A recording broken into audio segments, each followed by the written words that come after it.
ಅಣ್ಣ ಅಡುಗೆ ಮಾಡುತ್ತಾ ಹೇಳುತ್ತಿದ್ದ, ಈಗಿನ ಕಾಲದ ಹೆಣ್ಣು ಮಕ್ಕಳು ಚೆನ್ನಾಗಿ ಓದುತ್ತಾರೆ, ಆದರೆ ಅಡುಗೆ ಕೆಲಸದಲ್ಲಿ ಮಾತ್ರ ಸೊನ್ನೆಯಾಗಿರುತ್ತಾರೆ. ಇಂಥ ಹೆಣ್ಮಕ್ಕಳನ್ನು ಮದುವೆ ಮಾಡಿಕೊಂಡವರ ಪಾಡು ಆ ದೇವರಿಗೇ ಪ್ರೀತಿ ಅಂತ ಅಣ್ಣ ಗೊಣಗುತ್ತಿರುತ್ತಾನೆ. ನಾನು ಆಗ ಅಣ್ಣನನ್ನು, ಏನಣ್ಣ, ನನ್ನ ಬಗ್ಗೆ ಏನೋ ಮಾತಾಡ್ತಾ ಇರೋ ಹಾಗಿದೆ. ಆಹಾ, ನಿನಗೆ ಇಂಥ ವಿಷಯಗಳೆಲ್ಲ ಬೇಗ ಕಿವಿ ಕೇಳಿಸುತ್ತೆ. ಒಳ್ಳೆಯ ವಿಷಯಗಳು ಹೇಳಿದಾಗ ಕಿವಿನೇ ಕೇಳಿಸಲ್ಲ. ಎಲ್ಲರ ಮನೆಯಲ್ಲೂ ಸೇಮ್ ಇದೆ ಪ್ರಾಬ್ಲಮ್ ಅನಿಸುತ್ತೆ. ತಗೊಳಮ್ಮ, ತಿಂಡಿ ತಿನ್ನು ಅಂತ ತಿಂಡಿ ರೆಡಿ ಮಾಡಿ ತಂದು ಕೊಟ್ಟ. ಅಣ್ಣ, ಬಿಸಿಬೇಳೆ ಭಾತ್ ಸೂಪರ್ ಆಗಿದೆ. ಆಗ ಅಣ್ಣ, ಇದೇನು ಹೊಸ ವಿಷಯ ಅಲ್ಲ ಬಿಡಮ್ಮ, ಗಂಡು ಮಕ್ಕಳು ಅಡುಗೆ ಮಾಡಿದ್ರೆ ಸೂಪರಾಗಿ ಇರುತ್ತೆ, ಆದರೆ ಈಗಿನ ಕಾಲದ ಹೆಣ್ಣು ಮಕ್ಕಳು ಅಡುಗೆ ಮಾಡಿದರೆ ತಿನ್ನಬೇಕೋ ತಿನ್ನಬಾರ್ದೋ ಅಂತ ನಾವು ಯೋಚನೆ ಮಾಡಬೇಕು. ಗಂಡು ಮಕ್ಕಳಾದವರು ಅಷ್ಟೇ ಅಂದ. ಅಣ್ಣ, ಇದು ಯಾಕೋ ಸ್ವಲ್ಪ ಜಾಸ್ತಿ ಆಯಿತು. ಅಯ್ಯೋ ನನ್ನ ಮುದ್ದಿನ ತಂಗಿ, ಜಾಸ್ತಿನೂ ಇಲ್ಲ ಕಮ್ಮಿನೂ ಇಲ್ಲ, ಸುಮ್ಮನೆ ತಮಾಷೆಗೆ ರಿಗಿಸ್ತಿದ್ದೀನಿ ಅಷ್ಟೇ. ಈಗ ನೀನು ಹೊಟ್ಟೆ ತುಂಬ ಬಿಸಿಬೇಳೆ ಭಾತ್ ತಿನ್ನು. ಅಣ್ಣ ಸ್ವಲ್ಪ ಊಟ ಜಾಸ್ತಿ ಹಾಕಿಕೊಟ್ಟಿದ್ದ. ನಾನು ಅರ್ಧ ಭಾಗ ತಿನ್ನುವುದರಲ್ಲಿ ನನಗೆ ಹೊಟ್ಟೆ ಫುಲ್ ಆಗಿ ಹೋಯಿತು. ಅಣ್ಣ, ನನಗೆ ಸಾಕಣ್ಣ, ಹೊಟ್ಟೆ ಫುಲ್ ತುಂಬೋಗಿದೆ. ಹೇ ಸುಮ್ಮಿರಮ್ಮ, ಮಧ್ಯಾಹ್ನವರೆಗೂ ಇಷ್ಟು ಊಟದಲ್ಲಿ ಇರೋಕ್ಕಾಗುತ್ತಾ? ಇನ್ನು ಎರಡು ತುತ್ತು ತಿನ್ನಮ್ಮ. ಇಲ್ಲ ಅಣ್ಣ, ಕಾಲೇಜಿಗೆ ಬೇರೆ ಟೈಮ್ ಆಗಿದೆ, ನನಗೆ ಹೊಟ್ಟೆ ತುಂಬಿದೆ, ಸಾಕು ಅಣ್ಣ. ಅಯ್ಯೋ, ನೀನು ಹೀಗೆಲ್ಲ ಹೇಳಿದರೆ ಕೇಳಲ್ಲ, ತಟ್ಟೆ ಕೊಡಿಲಿ ಅಂತ ನನ್ನ ಕೈಯಲ್ಲಿದ್ದ ತಟ್ಟೆಯನ್ನು ಕಿತ್ಕೊಂಡು ಊಟ ತಿನ್ನಿಸಿದ. ಮತ್ತೆ ನಾನು ಸಾಕು ಅಂತ ಹೇಳಿದೆ. ಆಗ ಅಣ್ಣ, ಸರಿ ಆಯಿತು, ನಾನು ನಿನ್ನ ಕಾಲೇಜ್ ಹತ್ತಿರ ಬಿಡ್ತೀನಿ ಬಾ ಅಂತ ಹೇಳಿ ಕರ್ಕೊಂಡು ಹೋದ. ನನ್ನ ಹೆಸರು ಐಶ್ವರ್ಯ. ನನಗೆ ತಂದೆ ತಾಯಿ ಇಬ್ಬರೂ ಇರಲಿಲ್ಲ.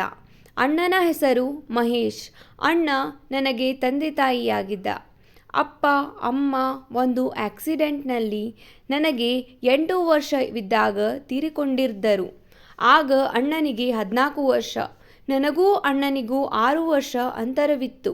ನನ್ನ ತಂದೆ ತಾಯಿ ತೀರಿಕೊಂಡಾಗ ನಮಗೆ ಗೊತ್ತಿರುವವರಾಗಲಿ ಸಂಬಂಧಿಕರಾಗಲಿ ಯಾರೂ ನಮಗೆ ಸಹಾಯ ಮಾಡಲು ಮುಂದೆ ಬರಲಿಲ್ಲ.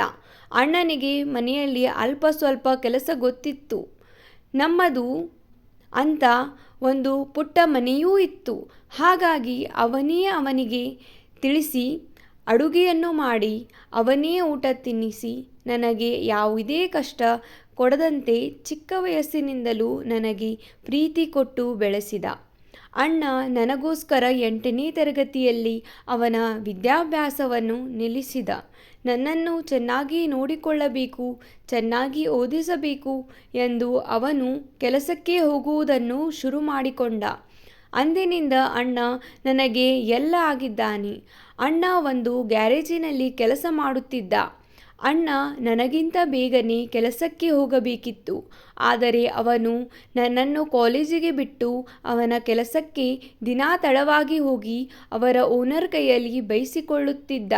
ಒಂದು ದಿನ ಅವರ ಓನರ್ ಮನೆ ಹತ್ತಿರ ಬಂದು, ನೀನು ನಾಳೆಯಿಂದ ಕೆಲಸಕ್ಕೆ ಸರಿಯಾದ ಸಮಯಕ್ಕೆ ಬರದಿದ್ದರೆ ನಿನ್ನನ್ನು ಕೆಲಸದಿಂದ ತೆಗೆಯಬೇಕಾಗುತ್ತದೆ. ರಿಪೇರಿಗೆ ಗಾಡಿಗಳು ತುಂಬ ಬಂದಿರುತ್ತವೆ.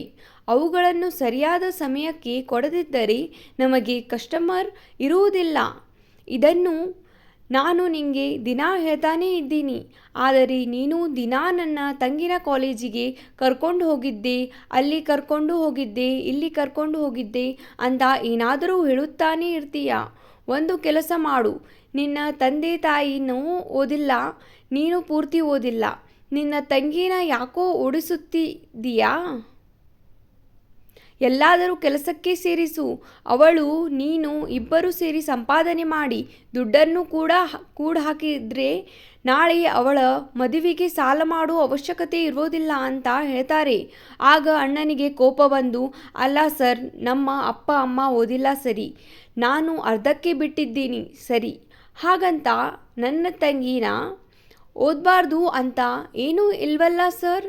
ಶ್ರೀಮಂತರ ಮಕ್ಕಳು ಮಾತ್ರ ಓದಬೇಕು, ಬಡವರ ಮಕ್ಕಳು ಓದಬಾರದು ಅಂತ ಯಾವುದಾದರೂ ಪುಸ್ತಕದಲ್ಲಿ ಬರ್ದವ್ರಾ ಸರ್? ಏನೋ ಮನೆಯವರೆಗೂ ಬಂದಿದ್ದೀರಾ ಅಂತ ಮರ್ಯಾದೆ ಕೊಟ್ಟು ಮಾತಾಡ್ತಿದ್ದೀನಿ. ಕೆಲಸದ ವಿಷಯ ಏನಿದೆಯೋ ಅದನ್ನು ಮಾತ್ರ ಮಾತಾಡಿ. ಅದನ್ನು ಬಿಟ್ಟು ನನ್ನ ತಂಗಿ ಬಗ್ಗೆ, ನನ್ನ ತಂಗಿ ಓದೋದ್ರ ಬಗ್ಗೆ ಎಲ್ಲ ಮಾತಾಡಬೇಡಿ.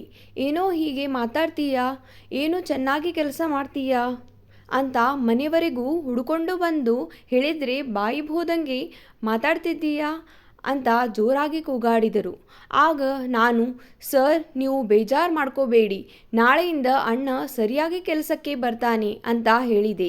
ಆಗ ಅವರು, ಸರಿ ಸರಿ ನಾನು ಅದನ್ನು ನೋಡೇ ಬಿಡ್ತೀನಿ ಅಂತ ಹೇಳಿ ಹೊರಟು ಹೋದರು. ಅಣ್ಣ, ಯಾಕಣ್ಣ ನೀನು ಇಷ್ಟೊಂದು ಕೋಪ ಮಾಡಿಕೊಂಡಿದ್ದೀಯಾ? ನಾನು ಚಿಕ್ಕ ಹುಡುಗಿಯಿಂದ ಸ್ಕೂಲ್ಗೆ ಕಾಲೇಜಿಗೆಲ್ಲ ನೀನೇ ಕರ್ಕೊಂಡು ಹೋಗಿಬಿಡ್ತಿದ್ಯಾ? ಈಗ ನಾನು ದೊಡ್ಡವಳಾಗಿದ್ದೀನಿ ಅಣ್ಣ, ನಾನು ಹುಷಾರಾಗಿ ಹೋಗಿ ಬರ್ತೀನಿ. ನೀನು ಟೈಮ್ ಕರೆಕ್ಟಾಗಿ ಕೆಲಸಕ್ಕೆ ಹೋಗು. ನಿನಗೆ ಯಾರಾದರೂ ಬೈಯೋದನ್ನು ನೋಡಿದರೆ ನನಗೆ ಇಷ್ಟ ಆಗಲ್ಲ ಅಣ್ಣ. ಅಯ್ಯೋ ದಡ್ಡಿ, ಅವರೆಲ್ಲ ನನಗೆ ಬೈದರು ಅಂತ ಅಂದ್ಕೊಂಡ, ಅದು ಹಾಗಲ್ಲ, ನಾಳೆಯಿಂದ ಸರಿಯಾಗಿ ಬಾ ಅಂತ ಹೇಳಿಬಿಟ್ಟು ಹೋದರು. ಇನ್ನೊಂದು ವಿಷಯ ತಿಳ್ಕೊ, ನೀನು ಎಷ್ಟೇ ದೊಡ್ಡವಳಾಗಿ ಬೆಳೆದ್ರೂ ನನಗೆ ನೀನು ಪುಟ್ಟ ತಂಗಿನೇ. ಸರಿ ಅಣ್ಣ, ನನಗೆ ಎಕ್ಸಾಮ್ ಇದೆ, ನಾನು ಓದ್ಕೋಬೇಕು ಅಂತ ಹೇಳಿ ರೂಮಿಗೆ ಬಂದು ಕೂತ್ಕೊಂಡು ಓದ್ತಾ ಇದ್ದೆ. ಆಗ ಅಣ್ಣನ ರೂಮಿಗೆ ಬಂದು ನನ್ನನ್ನು ನೋಡುತ್ತಾ, ನೋಡಮ್ಮ, ನೀನು ಚೆನ್ನಾಗಿ ಓದಿ ಪರೀಕ್ಷೆ ಬರೆದು ಒಳ್ಳೆ ಅಂಕ ತೆಗೆದು ಡಾಕ್ಟ್ರೋ ಇಂಜಿನಿಯರೋ ಆಗಬೇಕು ಅನ್ನೋದೇ ನನ್ನ ದೊಡ್ಡ ಕನಸು ಕಣಮ್ಮ. ಅಣ್ಣ, ಅಷ್ಟೊಂದು ದೊಡ್ಡ ದೊಡ್ಡ ಕನಸು ಕಾಣಬೇಡ ಅಣ್ಣ. ಏನಮ್ಮ ಹೀಗೆ ಹೇಳ್ತಿದ್ದೀಯಾ? ಕನಸು ಕಾಣೋದ್ರಲ್ಲಿ ತಪ್ಪೇನಮ್ಮ? ನಮ್ಮಂಥ ಬಡವರ ಹತ್ರ ಆಸ್ತಿ ಅಂತಸ್ತು ಅಂತ ಏನೂ ಇರಲ್ಲ. ನಮ್ಮ ಹತ್ರ ಆಸ್ತಿ ಅಂತಸ್ತು ಅಂತ ಇರೋದು ಕನಸು ಕಾಣೋದು, ಕಂಡೀರ ಕನಸನ್ನು ನನಸು ಮಾಡಿಕೊಳ್ಳೋದು ಅಷ್ಟೇ ಅಲ್ವಾ ಅಮ್ಮ? ಸರಿ ಅಣ್ಣ, ನಾನು ಕಷ್ಟಪಟ್ಟು ಓದಿ ನಿನ್ನ ಕನಸನ್ನು ನನಸು ಮಾಡ್ತೀನಿ. ಸರಿ ಕಣಮ್ಮ, ಊಟ ಮಾಡಿಬಿಟ್ಟು ಆಮೇಲೆ ಓದಿಕೊಳ್ಳುವಂತೆ ಬಾರಮ್ಮ. ಮಾರನೇ ದಿನ ಭಾನುವಾರ ಆಗಿತ್ತು. ಅಣ್ಣಂಗೆ ಭಾನುವಾರ ದಿನ ಕೆಲಸ ಇದ್ದರೂ ಅಣ್ಣ ಕೆಲಸಕ್ಕೆ ಹೋಗ್ತಿರಲಿಲ್ಲ. ಕೆಲಸಕ್ಕೆ ಸೇರ್ಕೊಂಡಾಗಲೇ ಅಣ್ಣ ಹೇಳಿದರು, ನಾನು ಭಾನುವಾರದಂದು ಕೆಲಸಕ್ಕೆ ಬರೋದಿಲ್ಲ ಅಂತ ಅವರ ಯಜಮಾನ ಹತ್ತಿರ ಹೇಳಿದರು. ಭಾನುವಾರ ದಿನ ಬಂದಾಗೆಲ್ಲ ಅಣ್ಣ ನನ್ನ ಹೊರಗಡೆ ಕರ್ಕೊಂಡು ಹೋಗಿ ನಾನು ಕೇಳಿದ್ದನ್ನೆಲ್ಲ ಕೊಡಿಸುತ್ತಿದ್ದ, ಸಿನಿಮಾಗಳನ್ನು ತೋರಿಸ್ತಿದ್ದ. ಇವತ್ತು ಕೂಡ ಹೀಗೆ ಹೊರಗಡೆ ಹೋಗಿ ಸುತ್ತಾಡಿಕೊಂಡು ಮನೆಗೆ ವಾಪಸ್ ಬಂದಾಗ ನಮ್ಮ ಮನೆ ಮುಂದೆ ಒಬ್ಬ ಗಿಳಿ ಶಾಸ್ತ್ರದವನು ಪಕ್ಕದ ಮನೆಯವರಿಗೆ ಶಾಸ್ತ್ರ ಹೇಳುತ್ತಿದ್ದ. ನಾನು ಅದನ್ನು ನೋಡಿ, ಅಣ್ಣ, ನಾನು ಅವರ ಬಳಿ ಶಾಸ್ತ್ರ ಕೇಳಬೇಕು ಅಣ್ಣ ಅಂತ ಕೇಳಿದೆ. ಆಗ ಅಣ್ಣ ಸರಿ ಕೇಳೋಣ ಅಂತ ಹೇಳಿ ನನ್ನ ಬಗ್ಗೆ ಶಾಸ್ತ್ರ ಕೇಳಿದ. ಶಾಸ್ತ್ರ ಹೇಳುವವನು ನಮ್ಮಿಬ್ಬರನ್ನು ನೋಡಿ, ತಂಗಿಯನ್ನು ಕಂಡರೆ ಅಣ್ಣನಿಗೆ ಪ್ರಾಣ, ಅಣ್ಣನನ್ನು ಕಂಡರೆ ತಂಗಿಗೆ ಪ್ರಾಣ ಎಂದು ಹೇಳಿದ. ನಂತರ ಗಿಳಿಯ ಕೈಯಿಂದ ಒಂದು ಕಾರ್ಡನ್ನು ತೆಗೆಸಿ ಅದನ್ನು ಓದಿ ಹೇಳಿದ, ಮುಂದೆ ಬರುವ ದಿನಗಳಲ್ಲಿ ನಿನ್ನಿಂದ ನಿನ್ನ ಅಣ್ಣನಿಗೆ ದೊಡ್ಡ ಸಂಕಷ್ಟ ಕಾದಿದೆ ಎಂದು ಹೇಳಿದ. ಇದನ್ನು ಕೇಳಿ ಅಣ್ಣ ಕೋಪಗೊಂಡು, ನನ್ನ ತಂಗಿ ನಮ್ಮ ಮನೆಯ ಲಕ್ಷ್ಮಿ, ನನ್ನ ಮನೆಯ ದೀಪ, ಅವಳಿಂದ ನಮಗೆ ತೊಂದರೆ ಆಗುತ್ತಾ? ನೀನು ಹೇಳೋದನ್ನು ನಾನು ನಂಬ್ತೀನಿ ಅಂತ ಅಂದ್ಕೊಂಡಿದ್ದೀಯಾ ಅಂತ ಅಣ್ಣ ಹೇಳಿದಾಗ ಗಿಳಿಶಾಸ್ತ್ರದವನು ಹೇಳಿದ, ನೋಡಿ ಅಣ್ಣ, ನೀವು ನಾನು ಹೇಳೋದನ್ನು ನಂಬಿದರೆ ನಂಬಿ, ಬಿಟ್ಟರೆ ಬಿಡಿ. ಒಂದು ವೇಳೆ ನಾನು ಹೇಳಿದ್ದು ಮುಂದೆ ನಿಜವಾದರೆ ಅವತ್ತು ಬಂದು ನೀವು ನನಗೆ ಕಾಣಿಕೆ ಕೊಡಿ. ಇಂದು ನನಗೆ ನಿಮ್ಮಿಂದ ಯಾವ ಕಾಣಿಕೆ ಬೇಡ ಎಂದು ಹೇಳಿದ. ಸಾಕು, ಮುಚ್ಚು ಬಾಯಿ. ಏನೋ ನನ್ನ ತಂಗಿ ಶಾಸ್ತ್ರ ಕೇಳಬೇಕು ಅಂತ ಆಸೆ ಪಟ್ಲು ಅಂತ ಕೇಳಿದರೆ ನೀನು ಬಾಯಿಗೆ ಬಂದ ಹಾಗೆ ಹೇಳ್ತೀಯಾ? ನನ್ನ ತಂಗಿ ಏನು ಅನ್ನೋದು ನನಗೆ ಗೊತ್ತು.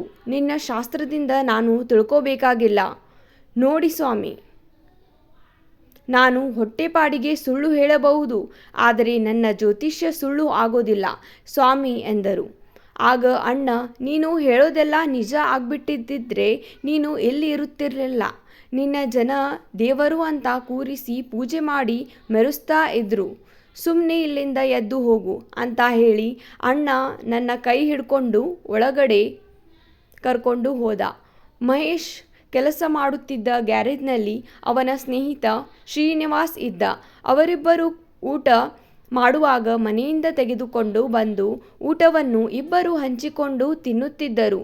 ಹೀಗೆ ಊಟ ಮಾಡುತ್ತಿರುವಾಗ ಶ್ರೀನಿವಾಸ್ ಹೇಳಿದ, ಮಹೇಶ್ ಅಣ್ಣ, ಬೆಳಗ್ಗೆ ಲೇಟಾಗಿ ಬರ್ತೀನಿ ಅನ್ನೋ ಕಾರಣಕ್ಕೆ ಎಲ್ಲ ಕೆಲಸನೂ ನಿಂತಲೇ ಮೇಲೆ ಹಾಕೊಂಡು ಇವತ್ತಿನ ಕೆಲಸ ಮುಗಿದ್ಬಿಡಬೇಕು ಅಂತ ಒಂದೇ ಉಸಿರಿಗೆ ಕೆಲಸ ಮಾಡ್ತೀಯಲ್ಲ, ಸ್ವಲ್ಪ ನಿನ್ನ ಆರೋಗ್ಯದ ಕಡೆನೂ ಗಮನ ಕೊಡು.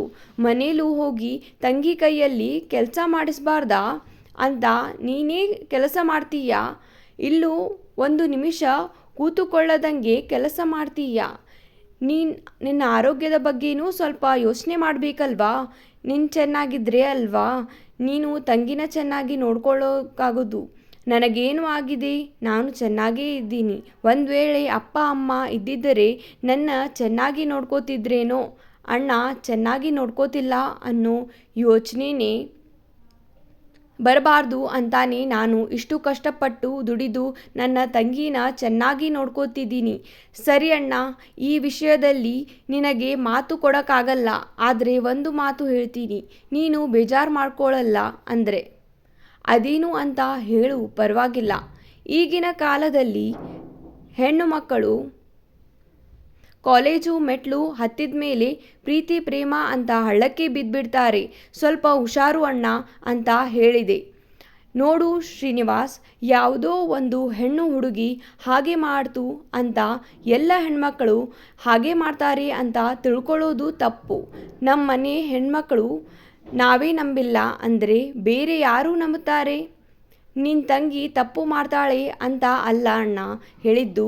ನೋಡು ಶ್ರೀನಿವಾಸ್, ನನ್ನ ತಂಗಿ ಏನಾದರೂ ಒಂದು ವೇಳೆ ಯಾರನ್ನಾದರೂ ಪ್ರೀತಿ ಮಾಡ್ತೀನಿ ಅಂತ ಹೇಳಿದರೆ ಆ ಹುಡುಗನ ಬಗ್ಗೆ ವಿಚಾರಿಸಿ ನಾನೇ ಮುಂದೆ ನಿಂತು ಅವರಿಬ್ಬರ ಮದುವೆ ಮಾಡ್ತೀನಿ.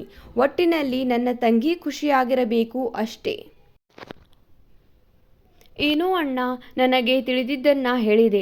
ನಿನ್ನಂಥ ಅಣ್ಣ ಎಲ್ಲ ತಂಗಿಗೂ ಸಿಕ್ಕಿದ್ದಿದ್ರೆ ಯಾವ ಹೆಣ್ಣು ಮಕ್ಕಳು ಓಡೋಗುತ್ತಿರಲಿಲ್ಲ, ಯಾವ ತಂದೆ ತಾಯಿನೂ ಕಣ್ಣಲ್ಲಿ ನೀರಾಗ್ತಿರಲಿಲ್ಲ.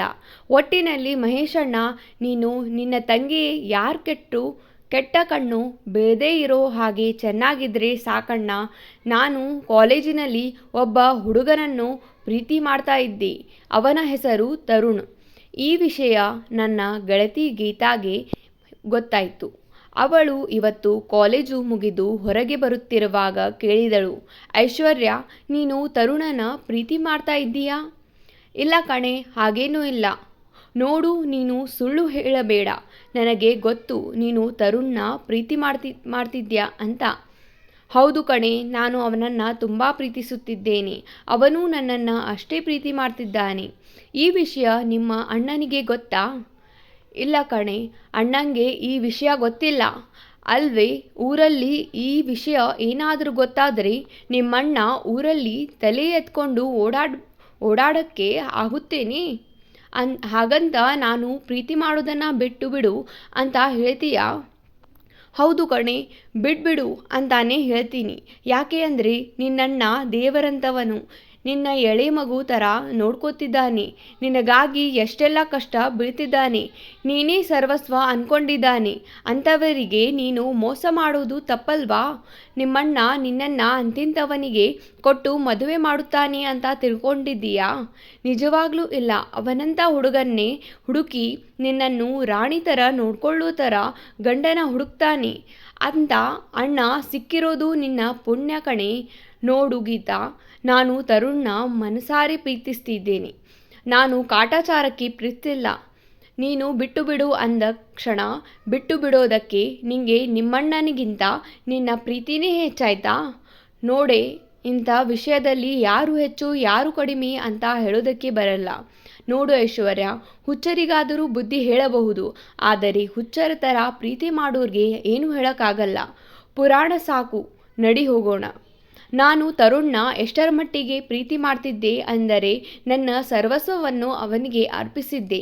ಆದರೆ ಈ ಯಾವ ವಿಷಯವನ್ನು ನನ್ನ ಅಣ್ಣನಿಗೆ ಹೇಳಿರಲಿಲ್ಲ. ಒಳ್ಳೆ ಸಮಯ ನೋಡಿ ಅಣ್ಣನ ಬಳಿ ಎಲ್ಲವನ್ನೂ ಹೇಳಬೇಕು ಎಂದುಕೊಂಡಿದ್ದೆ. ಆದರೆ ಈಗ ಅದಕ್ಕೂ ನನಗೆ ಸಮಯವಿಲ್ಲದಂತಾಗಿತ್ತು. ಏಕೆಂದರೆ ನಾನೀಗ 2 ತಿಂಗಳ ಗರ್ಭಿಣಿಯಾಗಿದ್ದೇನೆ. ಈ ವಿಷಯ ತಿಳಿದ ತಕ್ಷಣ ನಾನು ತರುಣ್ಗೆ ಫೋನ್ ಮಾಡಿ ಹೇಳಿದೆ. ಆಗ ಅವನು ಹೇಳಿದ, ನೀನು ಈಗಿಂದ ಈಗಲೇ ಮನೆ ಬಿಟ್ಟು ಬಂದುಬಿಡು. ನಾವಿಬ್ಬರೂ ದೂರ ಹೋಗಿ ಯಾವುದಾದರೊಂದು ದೇವಸ್ಥಾನದಲ್ಲಿ ಮದುವೆಯಾಗೋಣ. ಆಮೇಲೆ ನಿಮ್ಮ ಅಣ್ಣನ ಬಳಿ ಬಂದು ಕ್ಷಮೆ ಕೇಳೋಣ ಎಂದು ಹೇಳಿದ. ನನಗೆ ತುಂಬ ಭಯ ಆಗ್ತಿದೆ. ನಾನು ಹೇಗೆ ಬರಲಿ? ನೋಡು, ಈಗ ನೀನು ಬಂದಿಲ್ಲ ಅಂದರೆ ನಾವಿಬ್ಬರೂ ಸಾಯಬೇಕಾಗುತ್ತೆ. ಅಷ್ಟೇ ಅಲ್ಲ, ನಿಮ್ಮಣ್ಣನ ಮಾನ ಮರ್ಯಾದೆಯೆಲ್ಲ ಬೀದಿ ಪಾಲು ಆಗುತ್ತೆ. ಬೇಗ ಬಂದ್ಬಿಡು, ನಾನು ಬಸ್ ಸ್ಟ್ಯಾಂಡ್ ಹತ್ತಿರ ಕಾಯ್ತಿರ್ತೀನಿ.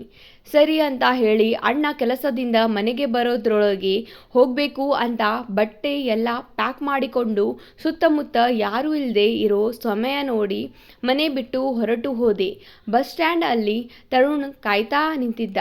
ನಾನು ತರುಣ್ ಹತ್ತಿರ ಹೋಗಿ, ತರುಣ್, ನನಗೆ ತುಂಬ ಭಯ ಆಗ್ತಿದೆ. ಕೈಕಾಲು ಎಲ್ಲ ನಡುಗುತ್ತಿದೆ. ಬೇಗ ಇಲ್ಲಿಂದ ನನ್ನ ಕರ್ಕೊಂಡು ಹೊರಟು ಹೋಗು. ಸರಿ ಸರಿ, ಬಸ್ ಬಂದ ತಕ್ಷಣ ನಾವಿಬ್ಬರು ಹೋಗೋಣ. ಎಷ್ಟೊತ್ತಾದರೂ ಬಸ್ಸು ಬರಲೇ ಇಲ್ಲ. ನನ್ನ ಜೊತೆಗೆ ತರುಣ್ಗೂ ಸಹ ತುಂಬ ಭಯವಾಗಿತ್ತು. ಅರ್ಧ ಗಂಟೆಯಾದರೂ ಬಸ್ ಬರಲೇ ಇಲ್ಲ. ನಾವು ನಿಂತಿದ್ದ ದಾರಿಯಲ್ಲಿ ಒಂದು ಖಾಲಿ ಆಟೋ ಬರುತ್ತಿತ್ತು. ತರುಣ್ ಅದನ್ನು ನಿಲ್ಲಿಸಿದ. ಸರ್, ಮೇನ್ ರೋಡ್ವರೆಗೂ ಬಿಡಿ ಅಂತ ಕೇಳಿದ. ಅವರು ಕೂಡ ಒಪ್ಕೊಂಡ್ರು. ನಾವಿಬ್ಬರು ತಕ್ಷಣ ಆಟೋಗೆ ಹತ್ತಿ ಕುಳಿತುಕೊಂಡೆವು. ನಾನು ತರುಣ್ ಕೈ ಹಿಡಿದುಕೊಂಡು ಆಟೋ ಹತ್ತುತ್ತಿರುವಾಗ ನನ್ನ ಅಣ್ಣನ ಸ್ನೇಹಿತ ನನ್ನನ್ನು ನೋಡಿಬಿಟ್ಟ. ನಾನು ಡ್ರೈವರ್ಗೆ ಹೇಳಿದೆ, ಅಣ್ಣ ಸ್ವಲ್ಪ ಬೇಗ ಬೇಗ ಹೋಗಿ, ತುಂಬ ಅರ್ಜೆಂಟ್ ಇದೆ ಎಂದು. ಡ್ರೈವರ್ ಆಟೋ ಸ್ಟಾರ್ಟ್ ಮಾಡಿದ ತಕ್ಷಣ ಅಣ್ಣನ ಸ್ನೇಹಿತ ಶ್ರೀನಿವಾಸ್ ನನ್ನನ್ನು ಕೂಗುತ್ತಿದ್ದ. ನಾನು ಕೇಳಿಸಿದವಳಂತೆ ಸುಮ್ಮನೆ ಕುಳಿತುಬಿಟ್ಟೆ. ಡ್ರೈವರ್ ಗಾಡಿ ಸ್ಟಾರ್ಟ್ ಮಾಡಿ ಮುಂದೆ ಹೋದರು. ತರುಣ್ ಡ್ರೈವರ್ಗೆ ಇನ್ನೂ ಸ್ವಲ್ಪ ಫಾಸ್ಟ್ ಆಗಿ ಹೋಗಿ ಅಂತ ಹೇಳ್ತಿದ್ದ. ಇತ್ತ ಶ್ರೀನಿವಾಸ್ ಮಹೇಶ್ ಹತ್ತಿರ ಓಡಿ ಹೋಗಿ ಮಹೇಶಣ್ಣ ಅಂತ ಜೋರಾಗಿ ಕೂಗುತ್ತಿದ್ದ. ಆಗ ಮಹೇಶ್ ಕೇಳಿದ, ಯಾಕೋ, ಏನಾಯ್ತು? ಅಣ್ಣ, ಅದು ನಿನ್ನ ತಂಗಿ ಐಶ್ವರ್ಯ ಯಾವುದೋ ಹುಡುಗನ ಜೊತೆ ಬಟ್ಟೆ ಬ್ಯಾಗು ಎಲ್ಲ ತಗೊಂಡು ಆಟೋ ಹತ್ತಿ ಹೋಗ್ತಿದ್ಲು ಅಣ್ಣ. ಯಾರನ್ನೋ ನೋಡಿ ನನ್ನ ತಂಗಿ ಅಂತ ಸುಮ್ಮನೆ ಬಾಯಿಗೆ ಬಂದಂಗೆಲ್ಲ ಮಾತಾಡಿದರೆ ಫ್ರೆಂಡು ಅಂತಾನೂ ನೋಡಲ್ಲ, ಮಕ ಮೂತಿ ಕೆಚ್ಚಿ ಹಾಕುಬಿಡ್ತೀನಿ ಅಣ್ಣ. ನನ್ನ ತಾಯಿ ಆಣೆಗೂ ನಮ್ಮ ಮನೆ ದೇವರಾಣೆಗೂ ನಿಜ ಅಣ್ಣ, ನಾನೇ ನನ್ನ ಕಣ್ಣಾರೆ ನೋಡಿದೆ. ಇದನ್ನು ಕೇಳಿದ ಮಹೇಶ್ಗೆ ಆಕಾಶವೇ ಕಳಚಿ ಬಿದ್ದಂತಾಯಿತು. ಮನೆಗೆ ಬಂದು ತಂಗಿಗೆ ಫೋನ್ ಮಾಡಿದ. ಎಷ್ಟು ಫೋನ್ ಮಾಡಿದ್ರೂ ಆ ಕಡೆ ಐಶ್ವರ್ಯ ಫೋನ್ ತೆಗಿಲೇ ಇಲ್ಲ. ಅಪ್ಪ ಅಮ್ಮನ ಫೋಟೋ ಮುಂದೆ ನಿಂತು ಮಹೇಶ್ ಜೋರಾಗಿ ಅಳತೊಡಗಿದ. ಅಮ್ಮ, ಅಪ್ಪ, ನಾನೇನು ತಪ್ಪು ಮಾಡಿದ್ದೆ? ಚಿಕ್ಕದರಲ್ಲಿ ನಮ್ಮಿಬ್ಬರನ್ನು ಬಿಟ್ಟು ನೀವು ಹೋದ್ರಿ. ಈಗ ಪ್ರಾಣಕ್ಕೆ ಪ್ರಾಣ ಆಗಿದ್ದ ನನ್ನ ತಂಗಿನೂ ನನ್ನ ಬಿಟ್ಟು ಹೋದ್ಲು. ನಾನೇನೋ ಪಾಪ ಮಾಡಿದ್ದೆ ಅಮ್ಮ ಅಂತ ಜೋರಾಗಿ ಅಳುತ್ತಾ ಅಲ್ಲೇ ಕುಸಿದು ಬಿದ್ದ. ಇಡೀ ಊರೇ ತಂಗಿಯನ್ನು ಬೈಯುತ್ತಿತ್ತು. ಎಂಥ ಅಣ್ಣನಿಗೆ ಎಂಥ ತಂಗಿ ಸಿಕ್ಕಿದಳು, ಬಂಗಾರದಂತೆ ಸಾಕಿದ್ದ ಅಂತ ಹುಡುಗನಿಗೆ ಅನ್ಯಾಯ ಮಾಡಿಬಿಟ್ಲು ಅಂತ. ಇದನ್ನೆಲ್ಲ ಕೇಳಿ ಮಹೇಶ್ ಮಂಕು ಹಿಡಿದವನಂತೆ ಕುಳಿತುಬಿಟ್ಟ. ಸರಿಯಾಗಿ ಊಟ ಇಲ್ಲ, ತಿಂಡಿ ಇಲ್ಲ, ಕೆಲಸ ಇಲ್ಲ. ಸ್ನೇಹಿತರು ಅಕ್ಕಪಕ್ಕದವರು ಎಷ್ಟೇ ಹೇಳಿದರೂ ಅವನ ತಂಗಿಯ ನೆನಪಿಂದ ಹೊರಗಡೆ ಬರಲೇ ಇಲ್ಲ. ತಂಗಿ ಇಷ್ಟೆಲ್ಲ ಮಾಡಿದ್ರು ಇವತ್ತು ಬರ್ತಾಳೆ, ನಾಳೆ ಬರ್ತಾಳೆ ಅಂತ ಕಾಯ್ತಾ ಇದ್ದ. ಹೀಗೆ ದಿನಗಳು ಕಳೀತಾ ಇದ್ದಾಗ ಇತ್ತ ಐಶ್ವರ್ಯಗೆ 9 ತಿಂಗಳಾಗಿತ್ತು. ಐಶ್ವರ್ಯ ಮತ್ತು ತರುಣ್ ನಿರ್ಧಾರ ಮಾಡಿದ್ದರು, ನಾವು ಇವತ್ತು ನಿಮ್ಮ ಅಣ್ಣನಿಗೆ ಹೋಗಿ ಕ್ಷಮೆ ಕೇಳಿ ಅವರು ಮಾವ ಆಗುತ್ತಿರುವ ವಿಷಯವನ್ನು ಹೇಳೋಣ ಎಂದು. ಅವರಿಬ್ಬರೂ ಒಂದು ಸ್ಕೂಟರ್ನಲ್ಲಿ ಅಣ್ಣನನ್ನು ನೋಡೋದಕ್ಕೆ ಅಂತ ಊರಿಗೆ ಬರ್ತಾ ಇದ್ರು. ಇನ್ನೇನು ಊರು ಹತ್ರ ಇದೆ ಅನ್ನುವಾಗ ಜೋರಾಗಿ ಮಳೆ ಶುರುವಾಯಿತು. ಮಳೆ ಜೋರಾಗಿ ಬರುತ್ತಿದ್ದರಿಂದ ತರುಣ್ ಗಾಡಿನ ತಿರುಗಿಸಿ ಸೈಡಿಗೆ ಹಾಕಕ್ಕೆ ಹೋದ.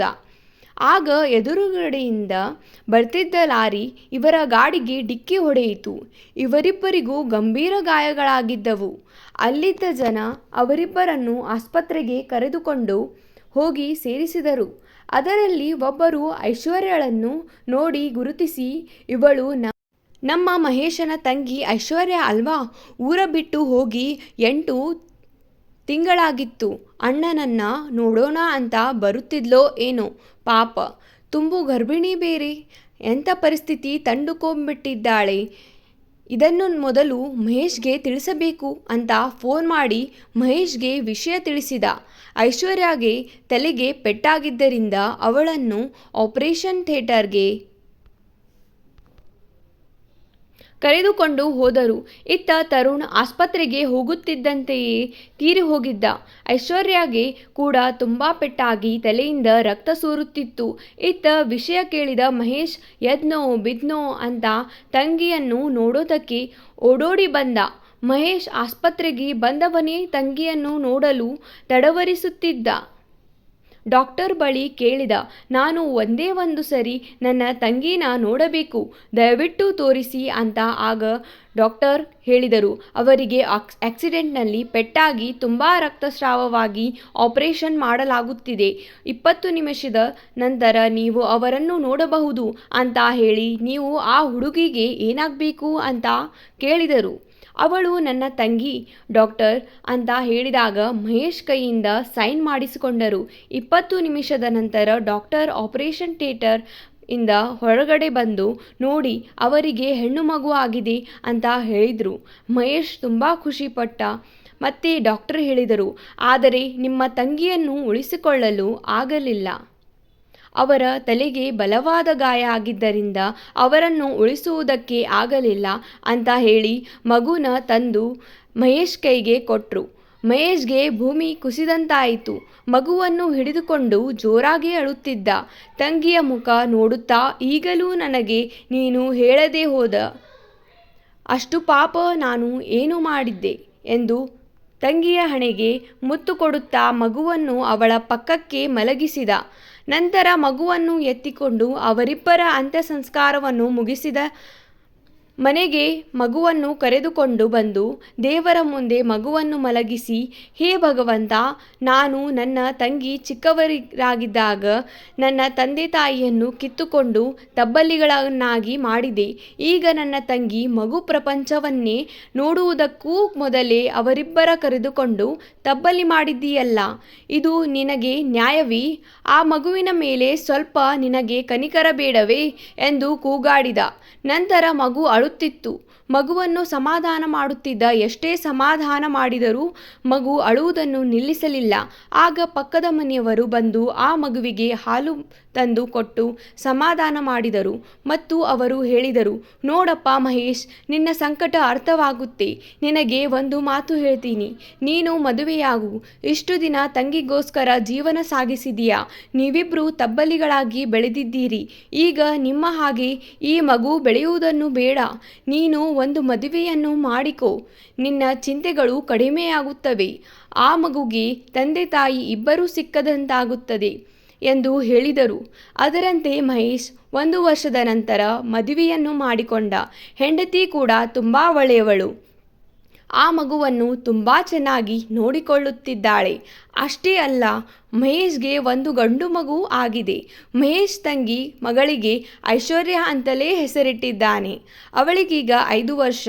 ಅವನ ತಂಗಿಯನ್ನು ಅವಳಲ್ಲಿ ಕಾಣುತ್ತಿದ್ದಾನೆ. ಈಗ ಮಹೇಶ್ ಒಂದು ಪುಟ್ಟ ಕುಟುಂಬದೊಂದಿಗೆ ಸುಖ ಜೀವನ ನಡೆಸುತ್ತಿದ್ದಾನೆ. ಧನ್ಯವಾದಗಳು.